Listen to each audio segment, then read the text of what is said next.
Recording in progress. Hey everybody, this is Donovan again. I wanted to take the time today and talk about ransomware incident response, volatile and non-volatile evidence collection and analysis. We're going to explore the collection and analysis of both volatile and non-volatile evidence in the context of ransomware incidents. So we're going to be looking at things like email, office, all of these different things. So as you guys can see on the right here is just a brief overview of the incident response life cycle, preparation, detection and analysis, containment, eradication and recovery, and lastly, post-incident activities.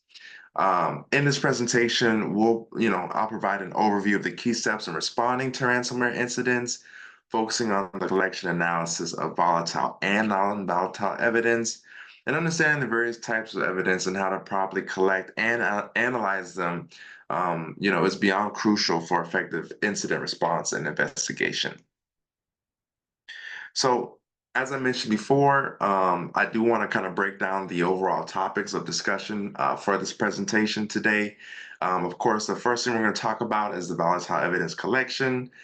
Then we're going to go into non-volatile evidence collection, data analysis strategies, and then lastly, the reporting and documentation. So just so we're all aware of kind of what exactly is volatile versus non-volatile and these other categories here.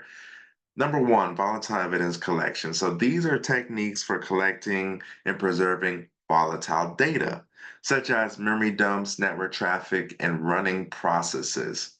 So these are things that you're not going to be able to just pick them up, like a hard drive, for instance. There's motion happening in a volatile evidence collection. There's a possibility of it no longer existing versus a hard drive is a hard drive. So non-volatile evidence collection, such as hard drive images, logs, and configuration files. So you don't have to worry about, hey, if the computer turns off, there goes that data for volatile evidence. However, if you want to analyze the hard drive of a computer, once that computer turns off, you still have access to that hard drive, right? Then we're going to talk about data analysis strategies. These are approaches for analyzing and collecting evidence to identify indicators of compromise, malware signatures, and attacker tactics. And then lastly, we're going to discuss reporting and documentation. Again, we're going to discuss best practices for documenting the incident, response process, and generating comprehensive reports for stakeholders. Um, you know, Being in court, things of that nature, being able to present all the hard work that has been done over this process. So the first thing we're going to talk about is the Windows 10 operating system. Okay, so the Windows 10 architecture. So first, you're going to understand the core components and system architecture of the Windows 10 operating system. This is going to include kernels, user modes, kernel mode components, and how they interact during normal operation and incidents response. From there, we're going to discuss, let's talk about the Windows 10 registry. This is where we're going to examine the Windows 10 registry structure, including key locations that may contain evidence related to ransomware attacks, such as run and run once keys and how to navigate and extract relevant data. The next thing is the Windows 10 event log. This is going to analyze the various event logs available in Windows 10, such as the application security system logs and how they can provide valuable insights into ransomware incidents, including user activity, system changes, and security-related events. Then from there, we're going to talk, the services and processes. During this, we're going to investigate the running service processes on Windows 10 systems, identifying any suspicious or unknown activities that may associate with a ransomware attack, and how to acquire and analyze this information. Again, this is running services. So again, this may fall under the volatile evidence in comparison to the non-volatile evidence. And then lastly, we have the network connections. Again, we're going to examine the network connection activity on Windows 10 systems. This includes open ports, active connections, and any unusual suspicious network activity, traffic that could be indicative of ransom attack. Again, this is non-volatile stuff. This is when the computer is actively connected to a network. Once the computer's shut down, boom, that evidence is gone, so it's volatile.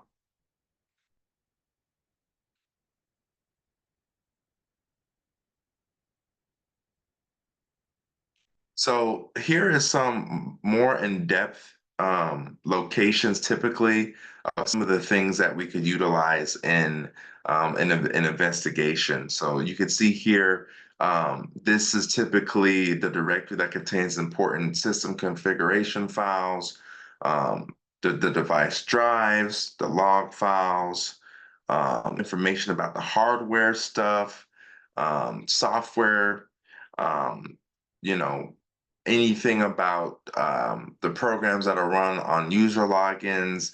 And again, that will help with detecting ransomware. So these are all different components here that mix in being able to analyze volatile and non-volatile evidence. Here is a step-by-step as well. So again, with the Windows 10 forensic analysis, there's a multitude of techniques that can be used to collect and analyze volatile, non-volatile evidence in the Windows 10 operating system during a ransomware investigation. From there, you can collect the volatile evidence. Again, higher pressure on collecting volatile evidence because again, if the system turns off, boom, your evidence is gone. Versus the non-volatile evidence, system on and off connections there or not, you're able to keep that evidence regardless. So, first step would be volatile evidence collection, analyzing memory dumps, network traffic, and running processes to identify the ransomware's behavior and possible indicators of compromise. From there, shifting to non-volatile evidence collection, again, hives, event logs, file system artifacts to understand the ransomware's persistence, mechanisms, lateral movements, and data exfiltration. From there is artifact analysis. Again, techniques for collecting and analyzing the collected volatile, non-volatile evidence to reconstruct the ransomware attack.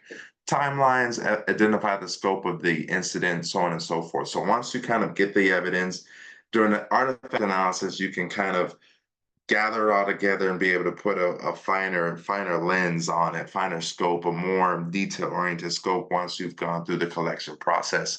Then from there, you're going to malware reverse engineer. Again, engineering the ransomware sample to understand the functionality, the encryption algorithms, the potential vulnerabilities that can be exploited for recovery or prevention. Registry and memory. So again, you have the registry snapshots time, then you're going to go from there into the memory dump acquisition times, the registry artifact analysis completeness, and then lastly, the memory forensic accuracy. Okay. Um, let's go ahead and discuss that in a little bit more detail. This is just a slight comparison of artifact prevalence and registry memory data and some of the things that you could find in those places. So again, 90% of encrypted and obfuscated files. Sorry, a tongue twister there. From there, you have the next most popular artifact prevalence is the persistent auto-run entries. From there, you have unusual process execution, and lastly, suspicious network connections. So the registry memory are going to be very evident, rich places that you could potentially find the sources of a ransomware attack. Next, we're going to talk about Internet Explorer and how the analysts of that can assist in ransomware attacks. So you're going to, of course, have your browser history to identify any suspicious websites or activities related to the ransomware attack. Maybe, the ransomware attack, the virus started from accessing a shady website. From there, you can look into the cache and temporary files of the Internet Explorer for potential evidence, again, such as downloaded files or website content. From there, you can look at cookies and web artifacts, which again are stored by the Internet Explorer to kind of uncover any connections to the ransom attack. Also installed plugins and extensions. Anything that's been installed, plugins, extensions in the Internet Explorer that may have facilitated the ransomware attack. I know that, like, for instance, Google Chrome has Google Store with plugins, but, oftentimes attackers could even make a fake Google store link and have, malicious plugins that people can incidentally install, and boom, what do you know? You have ransomware. Lastly, the Windows registry entries. Again, this is going to analyze the registry for any entries related to Internet Explorer that can provide insights into the ransomware attack. So artifacts and then the analysis methods. So, an artifact with Internet Explorer, as you can see here, is the browser caching. So the method you could use is to analyze the browser cache to identify any potential malicious downloads or suspicious websites visited related to the ransomware. Also, the browser history. Again, this is something that you're going to have to use some of your soft skills to really, and critical thinking to really understand it on a more in-depth level. Again, examine the browser history to see if there's any, user online activity that may have potentially, connected to the ransomware incident, any suspicious websites, right? Again, here's a timetable for analyzing an Internet Explorer, leveraging Internet Explorer artifacts like we mentioned before, correlating the Internet Explorer data with network evidence. So if you can cross-reference, any of the data that was collected with, you know, the network, if there was a lapse in the firewall, if there's anything like that in connection with, oh, they went to this website, and then when that happened, boom, there was a correlating event where something happened in the firewall logs, things like that, to be able to connect the dots. Next, you're going to have integrating Internet Explorer data with system logs. Again, combining Internet Explorer data with system event logs to kind of make sure everything is comprehensive and checks out. Also, you can examine installed browser extensions and plugins like I just mentioned, making sure that there's no malicious plugins that have been installed. And lastly, analyzing temporary internet files and cache, investigating the Internet Explorer temporary files to identify, again, any downloaded malware, suspicious files, or other evidence related to the ransomware incident. Now we're going to talk about Outlook email. This is another place where if you get a suspicious email, you could obviously start a ransomware attack. So we have mailbox acquisition. Again, requires a suspect's Outlook mailbox using forensic tools such as Encase or Access Data TK to ensure data integrity. Also, of course, analyzing email headers, identifying any weird headers, any urgency belt headers, things that would potentially provoke someone to click and not really pay attention to the content of the email, that could lure something. Oh, it's so urgent, I'm just boom, boom, boom, and boom, now you have ransomware.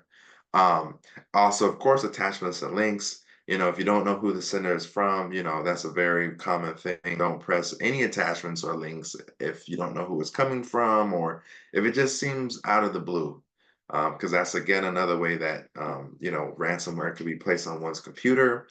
Keyword and timeline search. Again, perform keyword search and timeline analysis to identify suspicious email communications related to the ransomware incident. And of course, the email account logs. This is going to review any email accounts that had, suspicious login attempts, the changing of forwarding rules with, out the awareness of the user, or any other weird anomalies that may indicate a compromised credentials. Again, here is a brief timeline of kind of what that would look like as far as the investigating Outlook emails, analyzing it, the headers, attachments, content of the emails, mailbox metadata, properties, permissions, access logs for suspicious activity, and then the client side evidence, of course, collecting, examining any Outlook settings, logs, user activity to identify potential entry points. Next, we're going to talk about Photoshop. Okay, again, Photoshop is another place that ransomware could be activated. So very similar to the different programs that I discussed earlier, and investigating them in the same way. So boom, first thing first, analyzing the metadata. Metadata is like the data, the data about the data. So you're going to analyze that within Photoshop. So identifying any suspicious creation, modification, access timestamps. From there, look into the temporary files that may have been created that may contain evidence of ransomware related activities. Also looking into the plugins and extensions again, similar to the plugins and extensions on the browser. Also, Photoshop process monitoring. So again, monitoring the Photoshop process during the incident response to observe any suspicious behavior interaction with the file system or network. And also, again, the log analysis as well, making sure that there's no weird entries that can indicate ransomware related activities.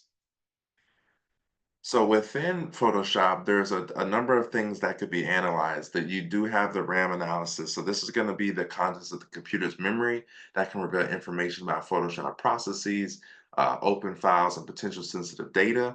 You have the disk forensics examining the computer hard drive to uncover any Photoshop-related files, such as image files, layer data, and configuration settings. Network traffic analysis as well, monitoring the traffic based off of how Photoshop is communicating with the servers to see if there's anything useful there. Registry analysis, again, investigating the Windows registry can provide insights into the settings, plugins, and other relevant information. And then lastly, the log file analysis, okay? This can identify any unusual activity or error messages that may have been related to a ransomware incident. Now, Office again is something that could be utilized to put ransomware on one's computer, especially if people are running older versions of any of these programs. A lot of time, hackers and threat actors utilize older versions of softwares where things haven't been patched up to the point where then they can take things over, manipulate, send it out, and fool people into believing that that's the proper Office version that they need to use. Again, very similar things in regards to looking at metadata, reconstructing timelines and documenting modifications and access to uncover anything that's suspicious, investigating any embedded objects within any of the Office's tools, PowerPoint, documents, things of that nature. Also, again, application logs, and more logs throughout this whole presentation. And again, looking, into different artifacts as well, registry entries, temporary files, user profiles, things of that nature. For Office, again, timeline as well with Office, Office documents and files, email communications through Office, the logs, and then also activity monitoring. Okay. Now, this is something that ransomware has shown itself to really cause massive financial loss. Again, healthcare, financial services, manufacturing, government, education. I know there's been plenty of stories. I believe this one was in Germany where a hospital lost access to its pretty much its CRM, customer relationship management program, where it had all the patients' medical stuff, like literally the lifeline of the hospital. And it was really sad, as I believe somebody did pass away due to the lack of information on, what medicines does this person need, what, at what times and things like that. They didn't have access to any of that. So I believe a patient did pass away, but this just shows the massive impact that ransomware attacks have on life. So thank you so much for tuning in here. The references as well from my presentation. I hope you enjoy. Until next time, thanks.